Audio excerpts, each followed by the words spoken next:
Hello everyone and welcome in a new video. और आज की इस वीडियो में हम सभी लोग रिलेटिव प्रोनाउन के बारे में पढ़ने वाले हैं कि आखिर किस प्रोनाउन को हम रिलेटिव प्रोनाउन कहते हैं, कौन कौन से वर्ड्स होते हैं जो कि रिलेटिव प्रोनाउन में आते हैं। तो रिलेटिव प्रोनाउन को ना समझने से पहले मैं आपको के सामने कुछ एग्जांपल्स जो है यहाँ पर लिखने वाला हूँ, उसको आपको पढ़ना एंड देन मैं एक और एग्जाम्पल लिखूंगा, उनको पढ़ना, आप डिफरेंस बताना दोनों में क्या डिफरेंस यहाँ पर फॉर्म हुआ है। तो फर्स्ट ऑफ ऑल देख सकते हो, सबसे पहले मैं लिख रहा हूँ सेंटेंस जो कि लिखा मैंने, I meet Hari had just return. एक सेंटेंस से लिखा मैंने, I meet Hari had just return. And एक और सेंटेंस में यहाँ पर लिख रहा हूं, I have found the pen, I lost the pen. दूसरा सेंटेंस ये, ठीक है, कोई भी गलती नहीं है सेंटेंस में। तीसरे नंबर के सेंटेंस देखें हम, और इसमें लिख रहा हूँ मैं, here is the book you lent me the book। Simply मैंने यहाँ पर 3 सेंटेंस जो है लिखे हैं। I meet Hari had just return, I have found the pen, I lost pen, here is the book, you lent me the book. Simple sentence यहाँ पर मैंने लिखा हुआ। अब मैं क्या करने वाला हूँ, अब मैं इनको लूंगा, पेयर बनाऊंगा और एक नया सेंटेंस जो है फॉर्म करूंगा। इनको लूंगा और एक नया सेंटेंस जो है मैं फॉर्म करने वाला हूँ विद यूजिंग डिफरेंट वर्ड्स। ठीक है, प्रोनाउन क्या होता है वो तो मैंने सब आपको बताया रखा कि बार बार ये रिपीटेशन नहीं हो, इसकी जगह हम प्रोनाउन को जो है यहाँ पर यूज करते हैं। तो मैं प्रोनाउन को यूज करने वाला हूँ और जो वर्ड को मैं यहाँ पर यूज करूंगा ना, तो अब जो सेंटेंस फॉर्म होंगे ना, उन नए वर्ड से जो सेंटेंस फॉर्म होंगे वो देखो किस तरीके से मैं यहाँ पर फॉर्म कर रहा हूँ। ठीक है, अब पहले वाला सेंटेंस को मैं फॉर्म करूँगा, I met Hari who had just return. दोनों सेंटेंस में फर्क देख रहे हो।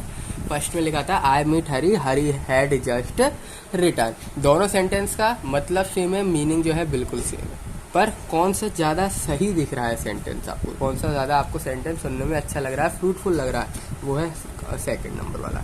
हम ना बार बार इंग्लिश के अंदर बार बार चीज़ों को रिपीट नहीं करते हैं। ठीक है, बार रिपीट नहीं करते, रिपीटेशन को जो है यहाँ पर इग्नोर करते हैं, हटा देते हैं। ठीक है, इसलिए हम उसकी जगह प्रोनाउन को यूज़ करते हैं। उसकी जगह नाउन वगैरह जितने बार भी रिपीटेशन होगा, सिंपली वहाँ पर आप प्रोनाउन को यूज़ करेंगे। तो जो प्रोनाउन यूज़ करूँगा, मैंने यहाँ पर हु यूज़ कर दिया, हु मैंने यहाँ पर सिंपली यूज़ कर दिया। I meet Hari who had just return, simply. ठीक है, तो मैंने यहाँ पर हु प्रोनाउन यहाँ पर यूज़ कर दिया। ये कौन सा प्रोनाउन है? इंटेरोगेटिव प्रोनाउन है। जो आपका रिफ्लेक्सिव होता है ना, रिलेटिव प्रोनाउन और इंटेरोगेटिव प्रोनाउन दोनों सिमिलर होते हैं, दोनों सिमिलर है, वर्ड्स भी सेम होंगे, वर्ड्स जो होंगे सेम होंगे, बस उनका काम जो है अलग होगा, बस उनका काम जो है आपका अलग होने वाला है सिंपली। ठीक है, रिलेटिव प्रोनाउन क्या होता है वो सिंपली वो देखो सबसे पहले। देन अब सेकंड वाले सेंटेंस को देखेंगे। सेकंड वाला सेंटेंस मैं लिख रहा हूँ, I have found the pen, I lost the pen. Sorry, I have which I lost. ठीक है, आई की जगह मैं क्या लिखने वाला हूँ, विच आई लॉस्ट। तो दूसरा सेंटेंस देखो, दोनों सेंटेंस में फिर से फर्क दिख गया आपको। I have found the pen, I lost pen, I have found the pen which I lost. Simply दोनों सेंटेंस में फर्क देख रहे हो। यहाँ पर जब हमने यहाँ पर एज अ प्रोनाउन यूज किया वर्ड को, तो हमारे जो सेंटेंस है वो ज़्यादा फ्रूटफुल रहा। ठीक है, क्योंकि इसने क्या कर दिया, इसने रिपीटेशन को जो है कैंसिल आउट कर दिया, इसने रिपीटेशन को कैंसिल आउट कर दिया। तो ये हमारा विच जो है एज अ प्रोनाउन हमने सेंटेंस में यूज़ किया, जिसने रिपीटेशन को हटा दिया और जो सेंटेंस था वो हमारा फ्रूटफुल हो गया। इसी तरीके से जो लास्ट वाला हमारा सेंटेंस है, हियर इज द बुक, ये लिखा हुआ here is the book that you lend me. तो डेट यहाँ पर भी हमने एज अ प्रोनाउन यूज किया और सेंटेंस एक फ्रूटफुल तरीके से फॉर्म हो गया, जिसमें रिपीटेशन का नामो निशान नहीं है। अब हम क्या करने वाले हैं, तो आपको आई होप प्रोनाउन के बारे में मतलब यहाँ पर समझ में आ गया होगा कि प्रोनाउन आखिर होता गया बेसिक फिर ये खाली रिपीटेशन को जो है कैंसिल आउट करके हटा देता है। ठीक है, रिपीटेशन नहीं चाहता, सेंटेंस के अंदर रिपीटेशन को जो है अलाउड नहीं किया जाता है इंग्लिश में, इसलिए रिपीटेशन को हटाने का काम यहाँ पर प्रोनाउन करता है। ठीक है, सिंपली रिपीटेशन को हटाना, तो सिंपली आपको प्रोनाउन को यहाँ पर यूज़ करना है। प्रोनाउन कई तरह के होते हैं, ठीक है, तो अगर नहीं पता आपको कितने तरह के प्रोनाउन होते हैं उनको जानना है तो सिंपली आप वीडियो देख सकते हो, इंग्लिश ग्रामर की प्लेलिस्ट एक्सेस कर सकते हो। तो अब मैं यहाँ पर क्या करने वाला हूँ बेसिकली, अब जो हमने यहाँ पर ऊपर लिखे हुए हैं ना, अब ये हु विच दैट, इसको सिंपली अब हम यहाँ पर एग्जामिन करने वाले हैं कि आखिर ये चल क्या रहा है इधर।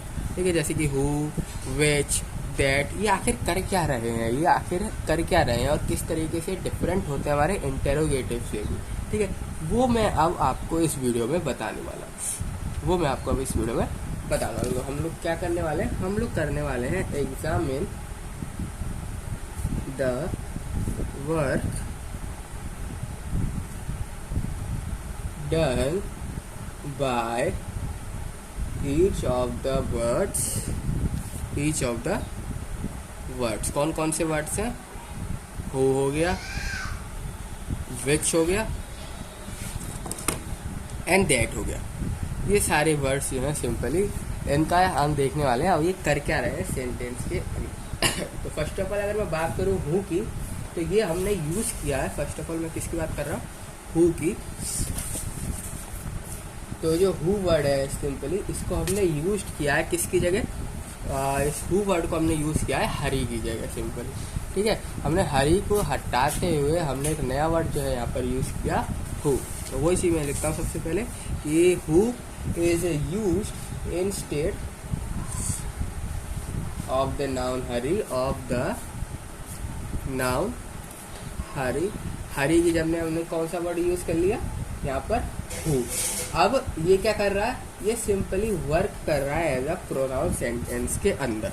कुछ नहीं है काम इसका, सिंपली काम एक ही है कि ये एज अ प्रोनाउन सेंटेंस में मैं यूज कर लूँ। अब मतलब एज अ प्रोनाउन सेंटेंस में ये यूज हो रहा है, जो कि सिंपली रिपीटेशन को कैंसिल आउट कर दे रहा है, जो कि रिपीटेशन को हटा रहा है। एज अ प्रोनाउन की जो क्वालिटी होनी चाहिए वो सारी क्वालिटी हु में है और वो उसको यहाँ पर सक्सेसफुली फॉलो कर रहा है। ठीक है, तो therefore it does the work of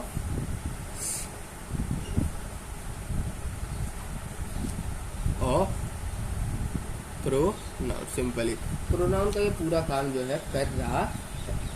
अब ये सिंपली कर क्या रहा है, ये जो हु वर्ड है ये सिंपल कर क्या रहा है, आखिर करना क्या चाह रहा है सिंपली। तो ये आप देखोगे, आप क्वेश्चन सेंटेंस पढ़ोगे कि यहाँ पर देखो दो सेंटेंस आप देख पा रहे हो, एक तो ये सेंटेंस हरी से लेके रिटर्न तक, एंड दूसरा सेंटेंस हमारा आय से लेके हरी तक।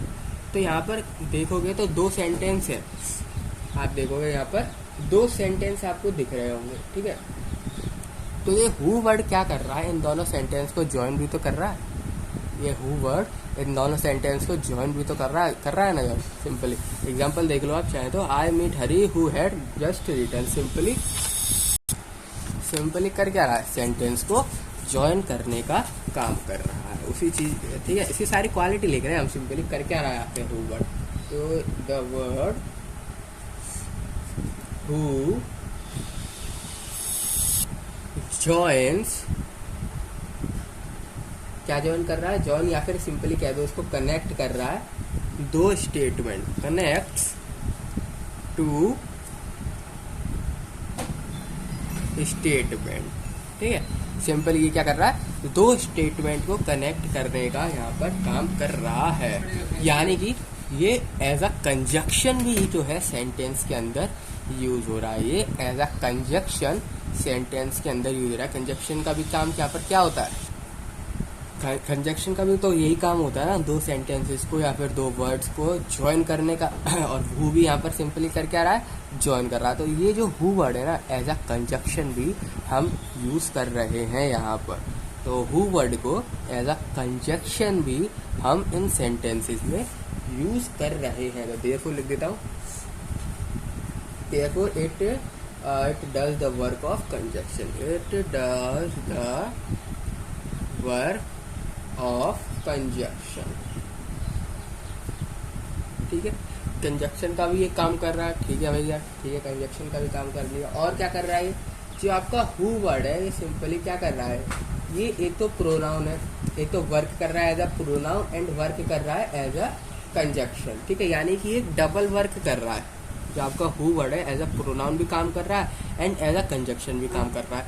तो सिंपली ये दो वर्क कर रहा है। ठीक है, कितने काम कर रहा है, दो काम कर रहा है ना एट ए टाइम। तो the word who therefore does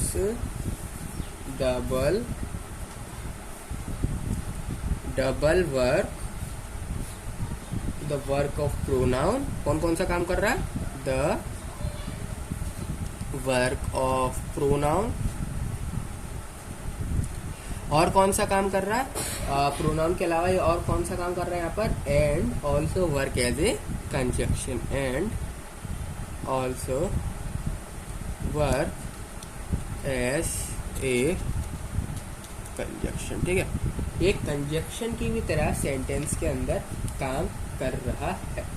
तो सिंपली हम इसको, जब कोई भी वर्ड हमारा कंजक्शन एंड प्रोनाउन दोनों की तरह सेंटेंस के अंदर काम करने लग जाता है ना, दोनों की तरह सेंटेंस के अंदर काम करता है, तो उसको हम बोलते हैं कंजक्टिव प्रोनाउन। उसको हम यहाँ पर क्या बोलते हैं, कंजक्टिव प्रोनाउन कहा जाता है। जब भी कोई वर्ड प्रोनाउन की तरह भी काम करे एंड कंजक्शन की भी तरह काम करे सेंटेंस के अंदर, देन उसको हम कंजक्टिव प्रोनाउन कहते हैं। तो देयरफॉर तो हमारा हु वर्ड क्या कहलाएगा यहाँ पर, सिंपली कंजक्टिव प्रोनाउन कहलाएगा। सिंपल, जैसे मैंने आपको हु के लिए बताया, विच के लिए भी वही है, दैट के लिए भी वही है एग्जाम में। ठीक है,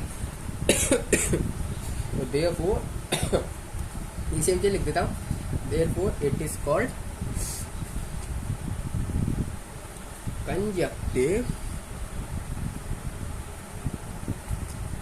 कंजक्टिव प्रोनाउन। उसको हम क्या कहते हैं, कंजक्टिव प्रोनाउन कहते हैं।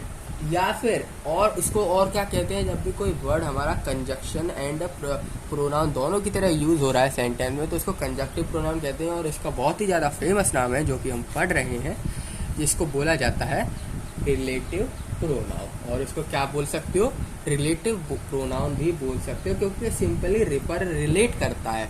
ये सिंपली क्या करता है, रिलेट करता है सेंटेंस को, दो सेंटेंस को सिंपली रिलेट करता है, ज्वाइन करता है। तो इसलिए इसको रिलेटिव प्रोनाउन कहा जाता है। अब आप क्लियर हो गया होगा आई थिंक आपको कि रिलेटिव प्रोनाउन होता क्या है, किस तरीके से काम क्या है उसका, कौन क्या वर्ड आता है, जो भी उसका काम क्या होता है सिंपल। ठीक है, तो इसको आप कंजक्टिव प्रोनाउन कह दो, या फिर इसको आप क्या कह सकते हो, रिलेटिव प्रोनाउन भी कह सकते हो, रिलेटिव प्रोनाउन। क्यों हम इसको रिलेटिव प्रोनाउन क्यों कहते हैं, क्योंकि यहाँ लिख देता हूँ, बिकॉज इट सिंपली क्या, मैंने आपको बताया ना कि कंजक्शन क्या करता है, दो सेंटेंस को जॉइन, सिंपली जॉइन कर रहा है, यानी दो सेंटेंस को एक दूसरे से रिलेट कर रहा है, दोनों सेंटेंस को एक दूसरे से रिलेट कर रहा है। जॉइन करना और रिलेट करना एक ही बात होगी ना। सिंपली मैं कहूँ हाँ भाई ये उससे रिलेटेड है और ये उससे जॉइंड है, सिंपली। तो जॉइन किसी भी सेंटेंस को आप जॉइन करोगे ना, इसका मतलब आप दोनों सेंटेंस को एक दूसरे से रिलेट कर रहे हो, दोनों सेंटेंस को एक दूसरे से कंपेरिजन कर रहे हो। ठीक है, तो इसलिए इसको रिलेटिव प्रोनाउन कहा जाता है, क्योंकि हम इसको क्या कर रहे हैं, रिफर्स कर रहे हैं, रिफर बोल दो या फिर आप इसको रिलेट बोल दो। ठीक है, तो दोनों में से आप कुछ भी बोल दो। तो आई थिंक आपको यहाँ पर समझ में आ गया होगा कि आखिर आपका रिलेटिव प्रोनाउन होता क्या है। ठीक है, रिलेटिव प्रोनाउन आखिर होता क्या है, आई थिंक आप लोगों को समझ में यहाँ पर आ गया होगा।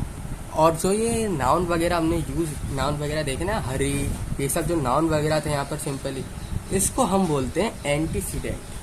ठीक है, तो इन सब को हम क्या बोलते हैं, सब यहाँ लिख देता हूँ, to some noun, to some noun going, जो भी आपके नाउन यहाँ पर सिंपली चल रहे हैं, हरी हो गया, जो भी नाउन वगैरह आ रहे थे जो भी सिंपली, उन सबको हम बोलते हैं एंटीसीडेंट। उन सबको हम क्या बोलते हैं, नाउन नहीं बोलते, एंटीसीडेंट बोला जाता है। जब आप रिलेटिव प्रोनाउन, आपसे बोलते हैं रिलेटिव प्रोनाउन और एंटीसीडेंट को अंडरलाइन कर दो, तो सिंपली आप क्या करोगे, एक तो रिलेटिव प्रोनाउन को अंडरलाइन करोगे एंड एंटीसीडेंट, फिर आप क्या होगा, एंटीसीडेंट मतलब सिंपली नाउन, वो जो नाम वगैरह है ना, हरी हो गया, ये सब सिंपली आप उसको अंडरलाइन करोगे। Before, going before, which is called, which is called antecedent, ANTECEDENT, ठीक है, एंटीसीडेंट। मैं यहाँ पर भी लिख देता हूँ ANTECEDENT। सिंपली आपने जिस वर्ड की जगह आपने प्रोनाउन को यूज किया है, जिस भी वर्ड की जगह आपने यहाँ पर प्रोनाउन को यूज किया है, उसी वर्ड को एंटीसीडेंट कहा जाता है। जैसे कि हरी की जगह हमने तो यहाँ हु यूज किया था, यहाँ पर आप देख सकते हो 2 बार हरी आ रहा था, इसी हरी की जगह तो मैंने हु यूज किया था, तो ये हरी एंटीसीडेंट कहलाएगा, ये हरी एंटीसीडेंट कहलाएगा। अब आप बताना कमेंट सेक्शन में कि सेकंड वाले में एंटीसीडेंट क्या होगा एंड थर्ड वाले सेंटेंस का एंटीसीडेंट क्या है, ठीक है। कमेंट सेक्शन में कमेंट करके जरूर से बताना। अब देखो, अब तक हमने जो भी चीज़ पढ़ी ना, सिंपली अभी तक जो भी चीज़ पढ़ी है, अब हम देखने वाले हैं इसके क्वेश्चन, ठीक है। अब हम इसके क्या देखने वाले, क्वेश्चंस वगैरह को हम देखने वाले हैं। तो फर्स्ट ऑफ ऑल एक क्वेश्चन मैं आपको दे देता हूँ यहाँ पर। तो क्वेश्चन कुछ इस तरीके से, Kishan complain to the officer which had just arrived.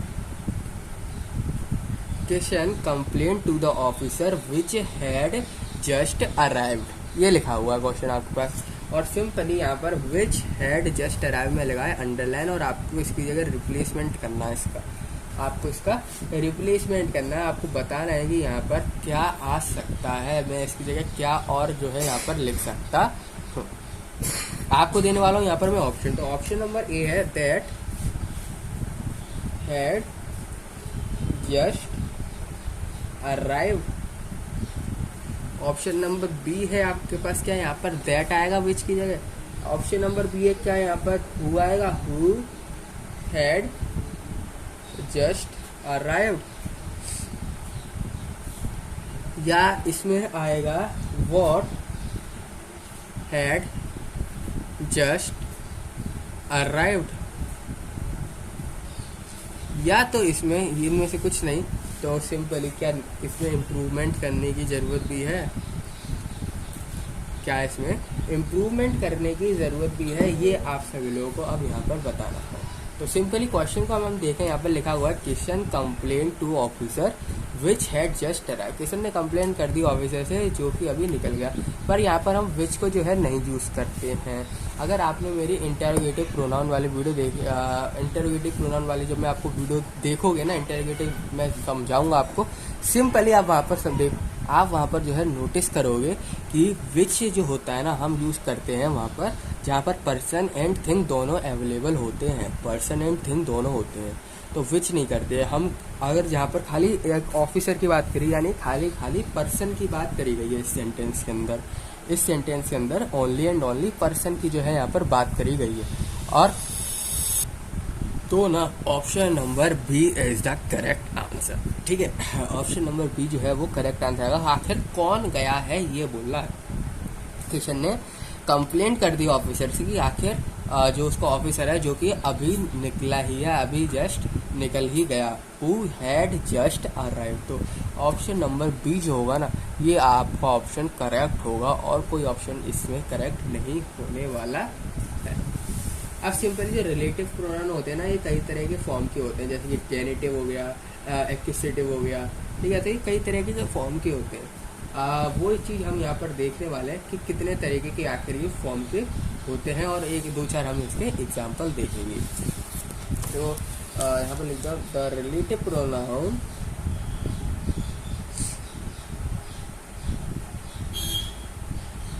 pronoun who has different forms for accusative and genitive. Simply इनके लिए ना जो रिलेटिव प्रोनाउन है ना वो अलग अलग होते हैं, ठीक है, अलग अलग होते हैं।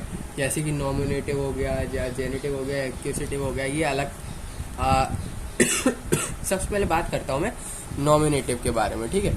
सबसे पहले नॉमिनेटिव की मैं बात करता हूँ, जो कि जनरल बहुत ही कॉमन होता है, जो कि बहुत ज़्यादा कॉमन होता है बेसिकली, ठीक है। तो फर्स्ट ऑफ ऑल हम लोग बात करने वाले हैं नॉमिनेटिव के बारे में। तो सिंपली इसमें जो वर्ड्स यूज़ किए जाते हैं ना, जनरली हु को हम यूज़ करते हैं एज अ नॉमिनेटिव, ठीक है। नॉमिनेटिव ऐसा वर्ड को हुज वर्ड है ना, ये जनरली हम ज़्यादातर यूज़ करते हैं सेंटेंस के अंदर। जब हम वर्ब का कोई सब्जेक्ट वगैरह देखते हैं ना, सिंपली नॉमिनेटिव का जब हम केस लगाते हैं तो सिंपली आपको हु लगाना है, यहाँ पर हो जाती है बात खत्म। इसी तरीके से जब आप जेनेटिव का केस लगाते हैं ना, सिंपली सेंटेंस बनाते हैं जेनेटिव, तो आप हुम को जो है यहाँ पर ज़्यादातर यूज़ करते हैं, हुज को, ठीक है। इसके बाद जब आप यहाँ पर एक्यूसेटिव का लगाते हैं ना, या किसी इस तरीके का केस बनना हो, इस तरीके का सेंटेंस आपका बनना होता है, तो सिंपली आप हुम को यूज़ करते हैं ज़्यादातर, या फिर आप हु को भी जो है कभी कभी यूज़ कर लेते हैं, ठीक है। जो हु है ना हमारा, ये नॉमिनेटिव एंड एक्यूसेटिव दोनों में जो है यहाँ पर सिंपली चलता है, और आप इनको सिंगुलर हुआ, प्लूरल हुआ, किसी के भी साथ वेरी इजीली अप्लाई कर सकते हैं, ठीक है। किसी के भी साथ वेरी इजीली आप इसको अप्लाई कर सकते हैं, चाहे वो जो सेंटेंस हमारा सिंगुलर पे हो, जो भी वर्ड है वो सिंगुलर हो या फिर प्लूरल हो, कुछ भी, सिंगुलर एंड प्लूरल दोनों के साथ आप सिंपली यहाँ पर यूज़ कर सकते हैं। जैसे कि एग्जांपल के तौर पे बताओ, एग्जांपल देखते हैं कुछ, जैसे कि दिस इज द बॉय, या फिर आप इसकी जगह गर्ल लिख लो, who work hard. This is the boy who works hard, या फिर this is the girl who works hard. Simply तो हमने यहाँ पर हु यूज कर लिया। सेंटेंस देखो, एज अ नॉमिनेटिव हमने यहाँ पर सेंटेंस क्रिएट किया है, नॉमिनेटिव सेंटेंस है, ठीक है, जिसमें हमने यहाँ पर देख सकते हो हु को यूज किया हुआ है, हु को यूज किया हुआ है। और क्या इसके एग्जाम्पल हो सकते हैं, और जैसे कि इसका एग्जाम्पल हुआ this is the boy, this is the boy who exercise is done well। Simple ये, this is the boy whom exercise is done well। देख सकते हो जैसा जेनेटिव मैंने सेंटेंस को जो है यहाँ पर क्रिएट किया है, जेनेटिव, जिसमें हम देख सकते हो whom भी यूज किया गया है। जेनेटिव सेंटेंस जब बनता है तो whom यूज किया जाता है जनरली, एंड नॉमिनेटिव सेंटेंस जब हम क्रिएट करते हैं, सिंपली नॉमिनेटिव सेंटेंस फॉर्म होता है, उसमें हम हु को जो है यहाँ पर यूज़ किया जाता है, ठीक है। हु को यूज़ किया जाता है नॉमिनेटिव, जेनेटिव में यूज़ किया जाता है हुम को, एंड एक्यूसेटिव जब सेंटेंस होते हैं ना तो उसमें हुम को हम यहाँ पर यूज़ करते हैं, WHOM, ठीक है। हुज को नहीं, हुज आएगा, ठीक है, यहाँ पर, ठीक है, हुज आएगा S, as a genitive sentence है ये, ठीक है, जेनेटिव सेंटेंस बनाया मैंने। और एक और एग्जांपल देखते हैं जिसमें हम क्या, अब एक्वेसिटिव का एक एग्जांपल जो है यहाँ पर देख लेते हैं, जिसमें हु भी जो है यूज हो रहा हो। तो जैसे कि एग्जांपल देखो, दीज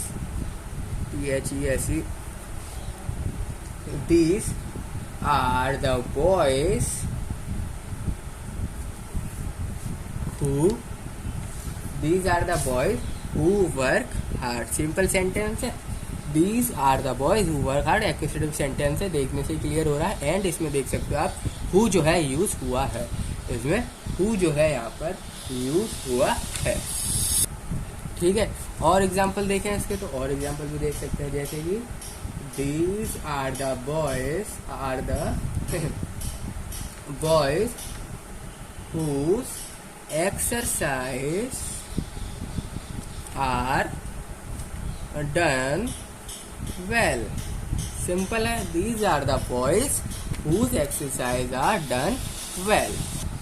और क्या एग्जाम्पल हो सकता है, और एग्जाम्पल देख लेते हैं, एक और एग्जाम्पल, जैसे कि दीज आर द अब गर्ल्स ले लेते हैं, these are the girls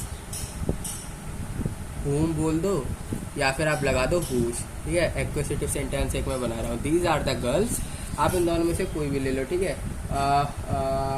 all और या फिर simply praise, these are the girls who all praise simply, ठीक है। सेंटेंस हमारा यहाँ पर एक एक्विजिटिव सेंटेंस भी जो है यहाँ पर फॉर्म हो गया कि these are the girls whose praise, ठीक है। तो ये तरीके ये होते हैं sentence, simply nominative, genitive and executive, simply whom, whose, whom, who, किस तरीके से सेंटेंस में फॉर्म करना है ये चीज़ आपको जो है यहाँ पर मालूम पड़ चुकी। अब जो आपके रिलेटिव प्रोनाउन होते हैं ना, ये हमारे इनके जो नॉमिनेटिव एंड एक्विजिटिव केसेस होते हैं ना, वो सिंपली डिफरेंट होते हैं। इसी तरीके से जो रिलेटिव प्रोनाउन होते हैं आपके इनके जो केसेस होते हैं वो सेम होते हैं, सिंगुलर प्लूरल में, नॉमिनेटिव एंड एक्विजिटिव में, ठीक है। चलो जो आपके रिलेटिव प्रोनाउन होते हैं ना, that has the same form in the singular, उनका फॉर्म कभी भी चेंज नहीं होता, चाहे वो सिंगुलर में हो, प्लूरल में हो, या फिर नॉमिनेटिव में हो, या फिर एक्विजिटिव में हो, या फिर मतलब केवल आप एक केस में नहीं कर सकते, जेनेटिव केस में जो है फॉर्म चेंज हो जाती है, नहीं तो बाकी किसी में रिलेटिव प्रोनाउन की फॉर्म चेंज नहीं होती है। सेम फॉर्म इन द लिखेंगे, सेम फॉर्म इन द किस में, सिंगुलर एंड प्लूरल, और कौन सा हो गया, and in nominative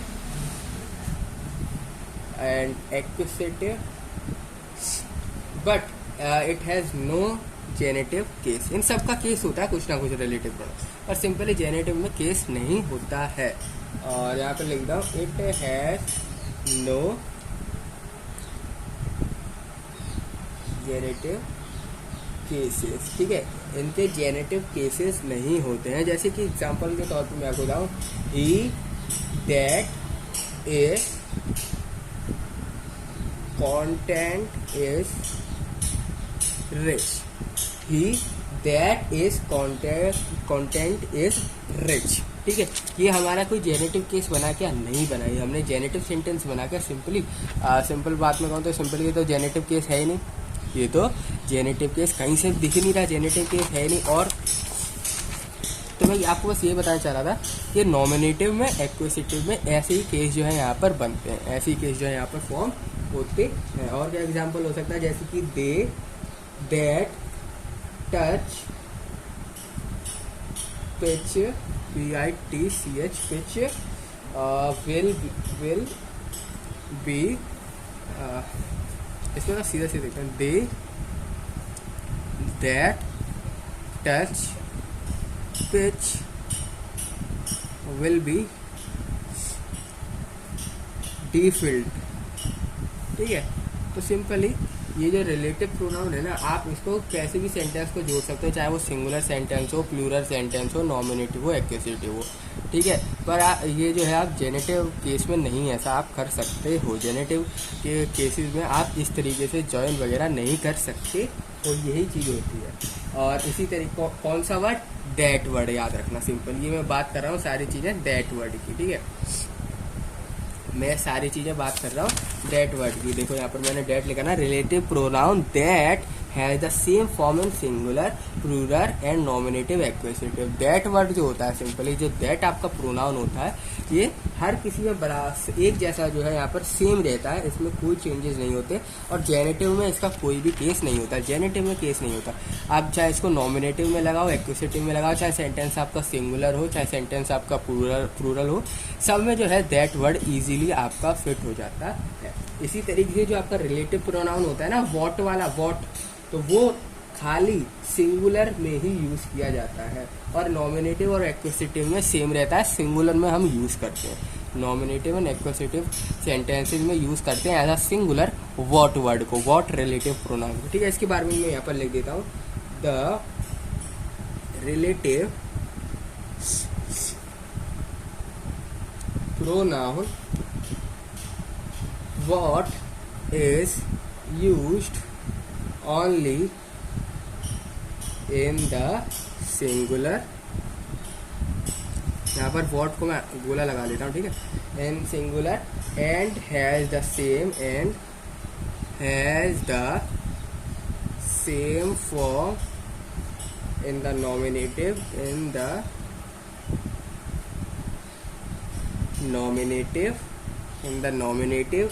accusative. in the accusative. Simply जो आपका what word what relative pronoun है, इसको आप सिंगुलर फॉर्म में यूज़ करते हो नॉमिनेटिव एंड एक्वेसिटिव सेंटेंसेस में, ठीक है। और इसके एग्जांपल देखते हो तो आप एग्जांपल दे सकते हो, जैसे कि I saw what I mean,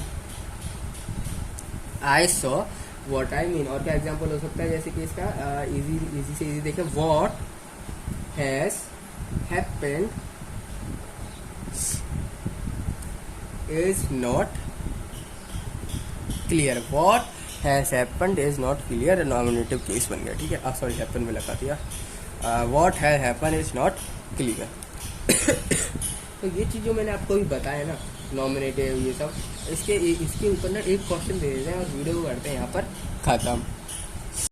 तो अब ना हम करने वाले हैं एक क्वेश्चन। तो क्वेश्चन कुछ इस तरीके से होगा आपके पास, आपको एरर आइडेंटिफाई करनी होगी सेंटेंस के अंदर। मैं आपको एक लंबा सा सेंटेंस दूंगा, उसको ऑप्शन में कर दूंगा डिवाइड, सेंटेंस दूंगा ऑप्शन में कर दूंगा डिवाइड। सिंपली आपको बताना है कि कौन से ऑप्शन में एरर है, और आपने सही आंसर लगा दे तो बस खत्म वीडियो यहाँ पर, ठीक है। और नहीं लगा पाए तो सिंपली आप दोबारा देखना वीडियो को। ये वाली चीज़ रिलेटिव वाला, सिंपली जो अभी मैंने बताया ना आपको नॉमिनेटिव वगैरह, यही सेम चीज़। नॉमिनेटिव क्या होते हैं, एक्विजिटिव क्या होते हैं, अगर ये चीज़ें आपको नहीं मालूम है तो सिंपली आप पहले ये वाली वीडियो देखना, जो नॉमिनेटिव एक्विजिटिव ये सब चीज़ें मैंने बता रखी है ना, सिंपली सबसे पहले आप वो वाली वीडियो को देख लेना। तो अब भरते हैं यहाँ पर एक क्वेश्चन की तरह। तो क्वेश्चन को जिस तरीके से, अ गुड एम्प्लॉय